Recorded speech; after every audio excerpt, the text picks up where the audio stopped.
Hello everyone, welcome to English grammar videos. Here is the video of types of sentences based on speech.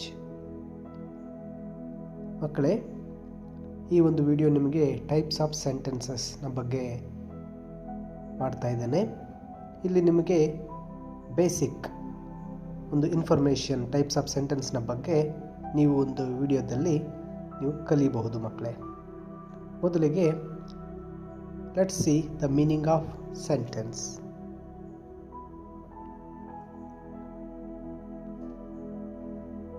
A sentence is a group of words that makes sense. It is a group of words and gives a complete meaning. ವಾಕ್ಯ ಎಂದರೆ ಒಂದು ಪದಗಳ ಗುಂಪು. ಆ ಗುಂಪು ನಮಗೆ ಪೂರ್ಣವಾದ ಅರ್ಥವನ್ನು ಕೊಡಬೇಕಾಗುತ್ತೆ ಮತ್ತು ಅವು ಕ್ರಮವಾಗಿ ಜೋಡಿಸಲ್ಪಟ್ಟಿರತಕ್ಕಂಥ ಪದಗಳಾಗಿರುತ್ತೆ. For example, I boy a am ಅರ್ಥ ಇಲ್ಲ, ಸರಿಯಾಗಿ ಜೋಡಿಸಿಲ್ಲ.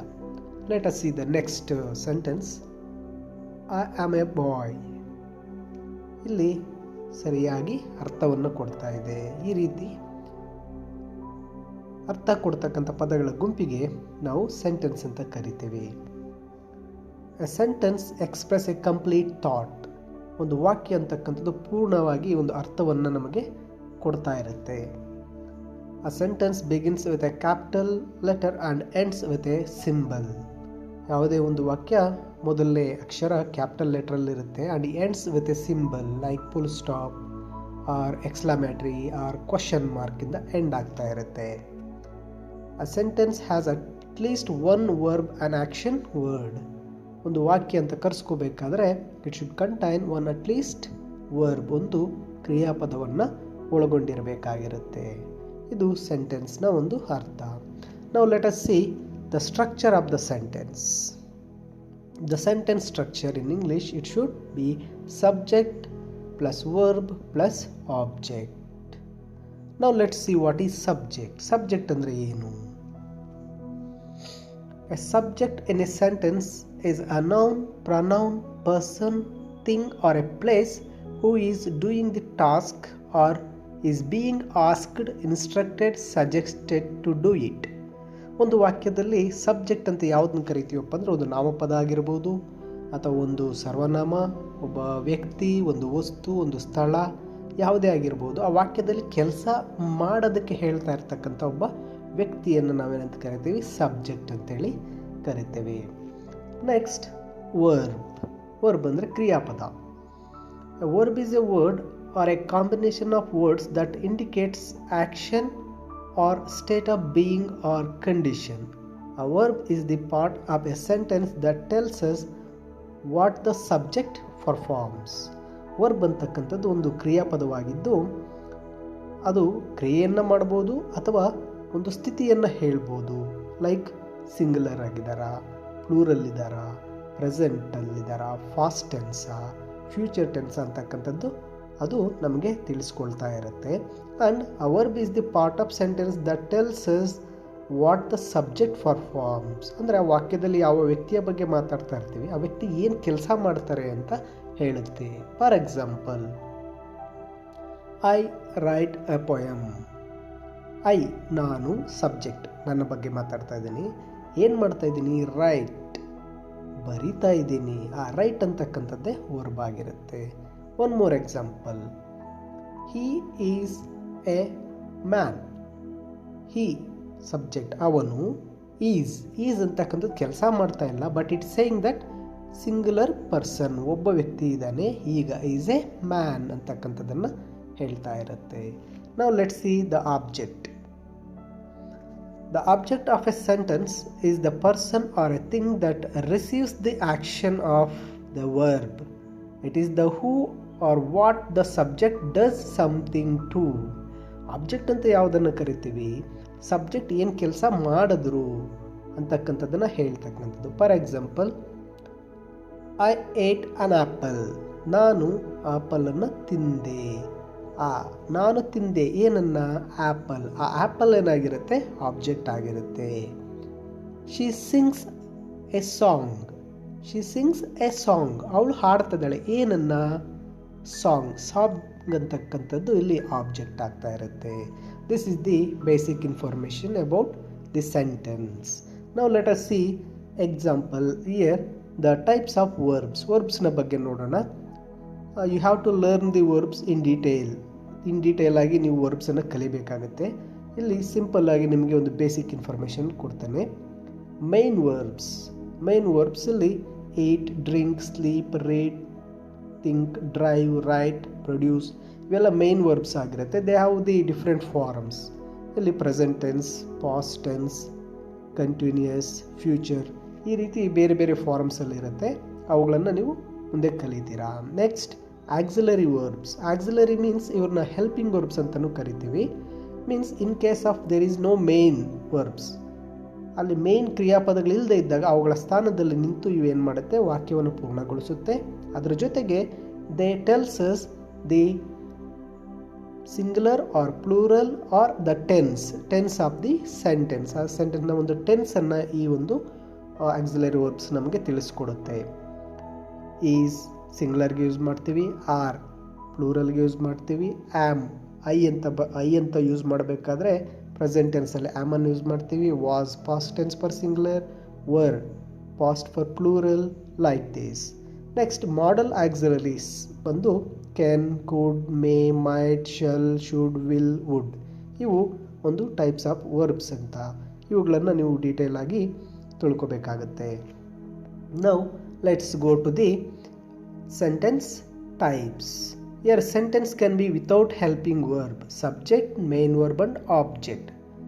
I read newspaper, he plays cricket, you work very hard, she comes every day, they play chess, Ramu made castle.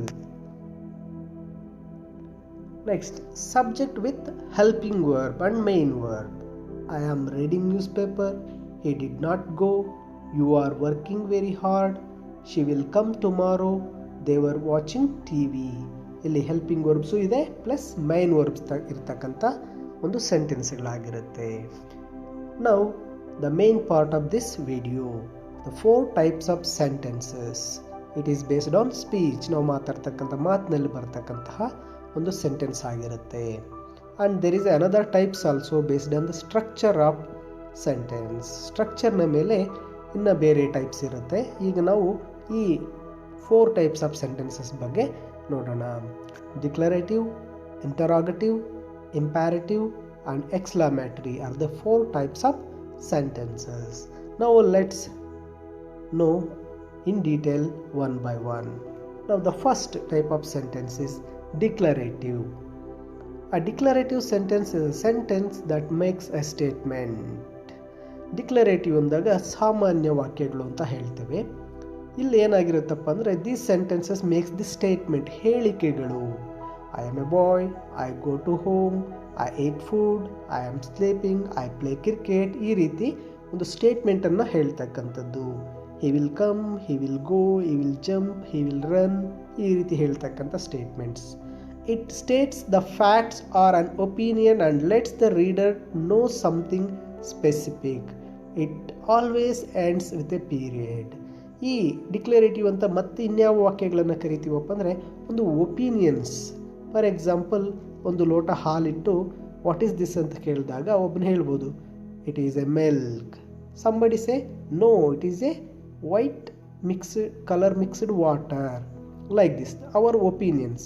For example, if you eat mango, somebody may say the mango is very sweet, somebody say no it's not good to eat. ಆ opinions ಆಗಿರ್ಬೋದು ಎಲ್ಲವನ್ನ ಏನಂತ ಕರಿತೀವಿ, declarative ಅಂತೇಳಿ ಕರೀತೇವೆ. Let us see the examples for declarative sentence. he runs, she sings, I like climbing, Fran is sad, my cat is black, dogs are cute, he is 8 years old, the sky is blue, he loves pizza, the car is white. And let's see another examples. I am a teacher, the room smells clean, I love my dog, she is my new friend, his shoes were brand new and now they are missing, the dog chased the boy, It is a nice day. Lucy is sick, therefore she is not at school today. The grass is green after the rain.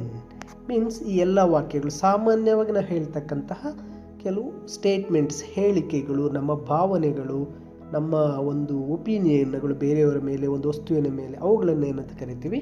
Declarative ಅಂತೇಳಿ ಕರಿತೀವಿ.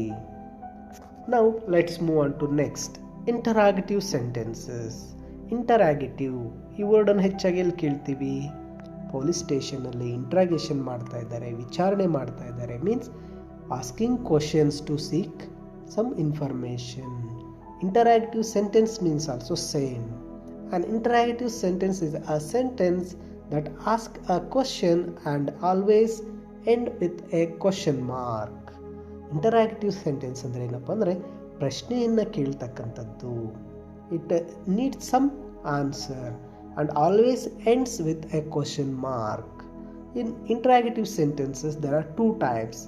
WH questions means the sentence starts with WH word like who, whom, whose, what, when, where, why, which, how much, how many. ಈ ರೀತಿ ಪದಗಳಿಂದ start ಆಗ್ತಕ್ಕಂಥ ಸೆಂಟೆನ್ಸ್ಗಳು. and yes or no type sentences or yes or no type questions. The question starts with his, or, am, was, were, do, does, did, has, have, had, can, could, may, might, shall, should, will, would. I'll tell you for examples. Here, what is your name? WH question. Are you all right? Yes or no type. Yes or no type means here it is a confirmation. You can say only the answer in yes or no. But for the WH questions, you need to say the answer in sentence. For example, how much you love your mother? You have to say in sentences, I love my mother very much, like that. But in yes or no type, I'll ask you a question. Had your lunch? You say yes or no. Are you really good now? Are you really happy now? Like this. Will you come with me? Means ಈ helping verbs ಅಂತ ಏನು ಕರಿತೀವಿ, ಇವುಗಳಿಂದ start ಆಗ್ತಕ್ಕಂತಹ ವಾಕ್ಯಗಳೇನಾಗಿರ್ತವೆ? ಯಾವಾಗಲೂ yes or no type questions ಆಗಿರುತ್ತೆ. Let us see examples for your better understanding. Here WH questions. What is your name? What are you doing? What do you think about me? How are you? Where are you going? Where is my bag? Where do you live? When did he leave? Why are you late today? Whom did you see? How was your exam? How much money do you have? See, ಇವೆಲ್ಲವೂ WH ಪದಗಳಿಂದ start ಆಗಿದೆ. ಅವುಗಳನ್ನು WH questions ಅಂತ ಕರಿತೀವಿ.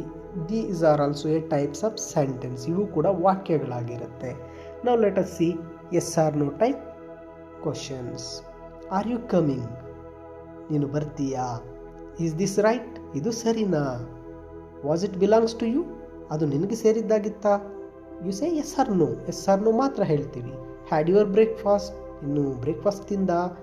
Do you want to go there? ನೀನು ಅಲ್ಲಿಗೆ ಹೋಗಬೇಕಾ? Did you see her? Have you watch the movie? How often do you go there? Have you been there before? Can you help me get a ride of this dog? Can I borrow your grammar book for a day? Could you help me with these bags? See, all these requires only yes or no answers. So they are called yes or no questions. They always starts with helping verbs. These two types are also called interrogative sentences. Okay children, now let's move on to the next, imperative sentences. What is imperative? An imperative sentence is a type of sentence that gives instructions or advice and express a command, an order, a direction or a request. ಇಂಪ್ಯಾರಿಟಿವ್ ಅಂದ ತಕ್ಷಣ ಹೇಳ್ಬೋದು, ಇದು ಒಂದು ರೀತಿ ಬೇರೆಯವರಿಗೆ ಕೊಡ್ತಕ್ಕಂತಹ ಒಂದು ಸೂಚನೆಗಳಾಗಿರ್ಬೋದು, ಸಲಹೆಗಳಾಗಿರ್ಬೋದು, R may be ಆಜ್ಞೆಗಳು, order ಆಗಿರ್ಬೋದು, ಅಥವಾ ಅವರಿಗೆ ನಾವು ಮಾಡ್ತಕ್ಕಂಥ ರಿಕ್ವೆಸ್ಟ್, ಕೇಳ್ಕೊಳ್ತಕ್ಕಂಥದ್ದು ಸಹ ಏನಂತ ಕರಿತೀವಿ, ಇಂಪ್ಯಾರೇಟಿವ್ ಸೆಂಟೆನ್ಸ್ ಅಂತ ಕರಿತೇವೆ. ಫಾರ್ ಎಕ್ಸಾಂಪಲ್, ಮಗು ಹೋಗ್ತಾ ಇತ್ತು, ಅಲ್ಲಿ ಒಲೆ ಮೇಲೆ ಒಂದು ಬಿಸಿ ಪಾತ್ರ ಇತ್ತು, don't touch it. Okay, it is not a declarative or it is not a question, it is an order.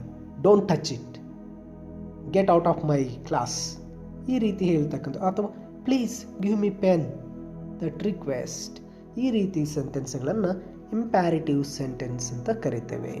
Now let us see the examples for imperative sentences. Don't ever call me a loser. Watch your step before taking it. Please grant me a loan. Bring me a glass of water. Don't ever touch my phone. Give me a pen and a pencil. Play with intensity and courage. Remember me when we are parted. Never forget the person who loves you. Take a step and don't move. Don't be excited about everything without reason. Don't rush or you will fall. Read a lot of improve your writing skill.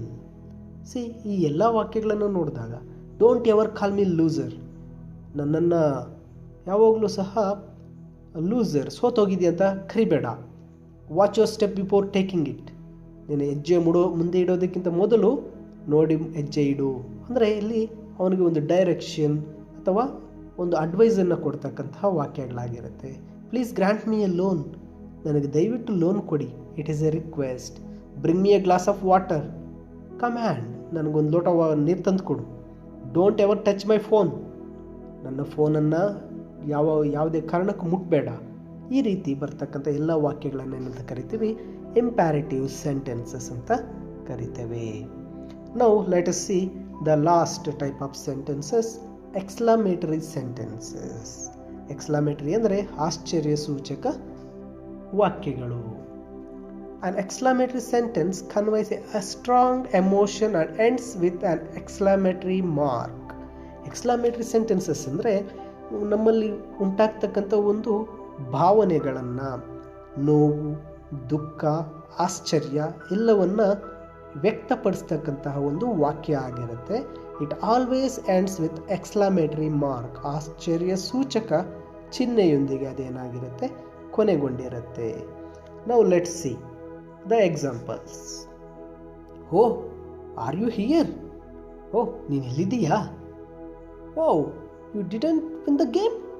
ಅಯ್ಯೋ, ನೀನು ಗೇಮಲ್ಲಿ win ಆಗಲಿಲ್ವಾ? How beautiful this city is. ಆಹಾ, ಎಷ್ಟು ಸುಂದರವಾಗಿದೆ ಈ city.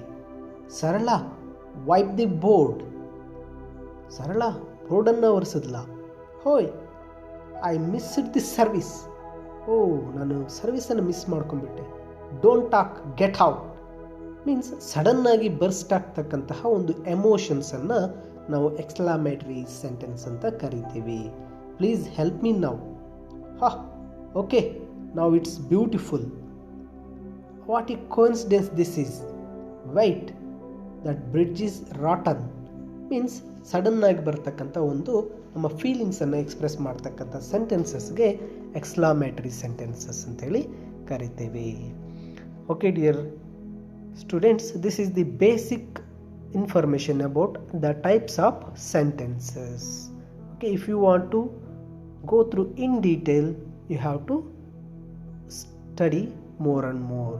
Here in this video I gave you a simple basics of all these 4 types of sentences. Declarative, it is a statements or opinions, ಹೇಳಿಕೆಗಳು. Next, interrogative, questions, WH questions or yes or no type questions. Imperative, commands, orders or requests. ಆಜ್ಞೆಗಳು, ನಾವು ಬೇರೆಯವರಿಗೆ ಕೊಡ್ತಕ್ಕಂತಹ ಒಂದು ಆರ್ಡರ್ಗಳು, ಬೇರೆಯವರನ್ನು ಕೇಳ್ಕೊಳ್ತಕ್ಕಂತಹ ಒಂದು ವಾಕ್ಯಗಳಿಗೆ ಇಂಪ್ಯಾರೇಟಿವ್ ಅಂತ ಕರಿತೀವಿ. ಎಕ್ಸ್ಕ್ಲಾಮೇಟರಿ, ಆಶ್ಚರ್ಯ ಸೂಚಕ ವಾಕ್ಯಗಳು, ನಮ್ಮಲ್ಲಿ ಬರ್ತಕ್ಕಂಥ ಸಡನ್ ಫೀಲಿಂಗ್ಸ್, ಮುಳ್ಳು ಮೇಲೆ ಕಾಲಿಟ್ವಿ, ನೋವಾಯಿತು, ಅಯ್ಯೋ ನೋವಾಯಿತು, ಈ ರೀತಿ ಸಡನ್ನಾಗಿ ನಮ್ಮಲ್ಲಿ ಉಂಟಾಗ್ತಕ್ಕಂತಹ ಒಂದು ಫೀಲಿಂಗ್ಸ್ ಎಮೋಷನ್ಸನ್ನು ಹೇಳ್ತಕ್ಕಂಥ ವಾಕ್ಯಗಳು ಎಕ್ಸ್ಕ್ಲಾಮೇಟರಿ. I hope you understand the basics of all these 4 types of sentences, children. Thank you for watching this video and watch it once again for your better understanding.